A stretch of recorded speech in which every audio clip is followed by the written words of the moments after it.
Assalamualaikum warahmatullahi wabarakatuh. Innal hamdalillah, alhamdulillah rabbul izzah wa rabbul jalal, wassalatu wassalamu ala nabiyyina al-mustafa Rasulillah Muhammad wa ala alihi wa sahbihi ajma'in, amma ba'd. Pemirsa TVRI dimanapun Anda berada, bagaimana puasa hari ini? Lancar-lancar juga? Jangan ada bolong-bolong dah. Puasa Ramadan itu tidak lama je, 1 bulan saja. Teman-teman sekalian yang dimuliakan Allah Subhanahu wa taala, ada salah satu kisah ketika Allah Subhanahu wa taala telah memberikan puasa Ramadan ini, bulan Ramadan ini kepada Nabi Muhammad sallallahu alaihi wasallam. Tiba-tiba datangi Nabi Musa alaihi salam berjumpa dengan Allah untuk minta juga dengan Ramadan ini. Kata Nabi Musa, "Ya Allah, masa iya Rasulullah kamu cuma berikan Ramadan, saya tidak?" Tapi kata Allah, "Enggak, Ramadan ini saya hanya memberikan kepada spesial umat Rasulullah sallallahu alaihi wasallam." Maka seketika itu Nabi Musa memohon kepada Allah, "Kalau memang Ramadan ini tidak kau berikan kepada aku ya Allah, maka jadikanlah aku," kata Nabi Musa, "sebagai umat dari Rasulullah sallallahu alaihi wasallam." Kita dengar teman-teman, setingkat Nabi Musa saja minta kepada Allah agar dijadikan umat dari Rasulullah sallallahu alaihi wasallam untuk mendapatkan kemuliaan Ramadan ini. Kita ini tidak pernah minta kepada Allah untuk dijadikan sebagai umat Rasulullah, tapi ternyata Allah menjadikan kita umat Rasulullah dan memberikan kemuliaan Ramadan itu kepada kita semua.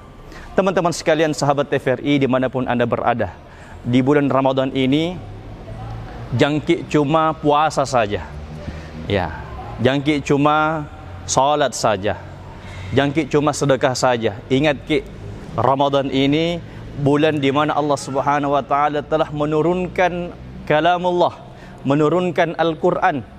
Al-Qur'an yang kita baca selama ini Allah hadirkan, Allah berikan di bulan suci Ramadan.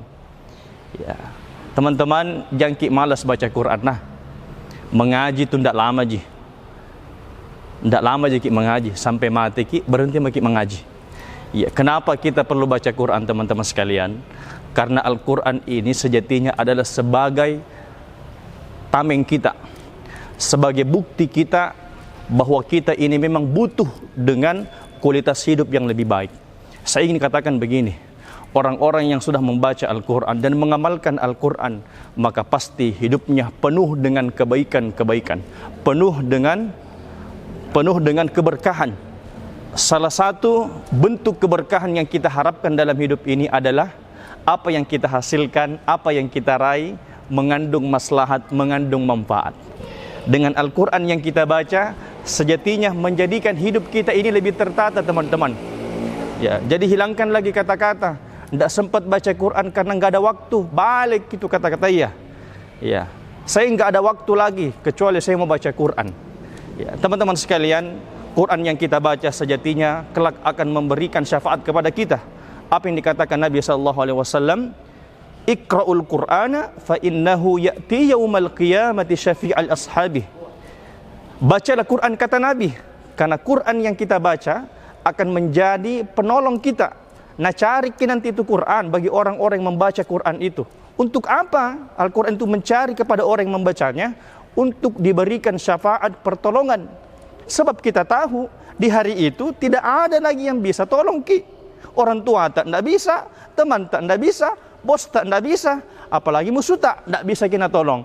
Jadi yang bisa menolong kita sejatinya itu adalah amalan-amalan soleh kita, dan khususnya bacaan Al-Quran kita.